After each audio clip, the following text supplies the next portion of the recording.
நரேந்திரன் எத்தகைய சூழ்நிலையிலும் உண்மையை மட்டுமே பேசுவார். பள்ளியில் ஆசிரியர் தன்னை தண்டிக்க முற்பட்டபோது தான் பேசவில்லை என்று பொய்கூறி தப்பிக்க நினைக்காமல் தான் பேசியதை நேர்மையுடன் ஒப்புக்கொண்டு தண்டனையை ஏற்றார். ஜீவகாருண்யம், உயிரிரக்கம். சிறுவயதிலிருந்தே நரேனுக்கு பிராணிகளிடம் மிகுந்த அன்பு இருந்தது. மாடுகள், நாய்கள், பறவைகள் என அனைத்தையும் அரவணைத்து அவற்றுக்கு உணவு ஊட்டி மகிழ்வார்.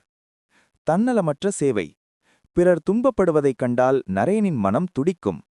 ஜிம்னாஸ்டிக்ஸ் பயிற்சியின் போது காயமடைந்த அந்நிய சிறுவனுக்கு மற்றவர்கள் ஓடி ஒளிந்தபோது நரேன் மட்டும் துணிச்சலுடன் முதலுதவி செய்து அவனை காப்பாற்றினார்.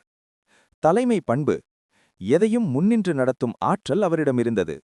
விளையாட்டு மைதானமாக இருந்தாலும் சரி, நாடக மேடையாக இருந்தாலும் சரி, தனது நண்பர்களை தகுந்த முறையில் வழிநடத்திச் செல்வார். பகுத்தறியும் திறன்.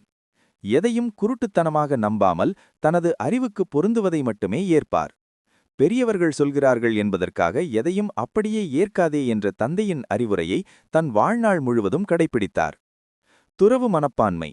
சிறுவயதிலேயே தன்னிடமிருந்த உடைகளையோ அல்லது பொருட்களையோ தேவைப்படும் துறவிகளுக்கு கொடுத்து மகிழும் தாராள குணம் அவரிடமிருந்தது.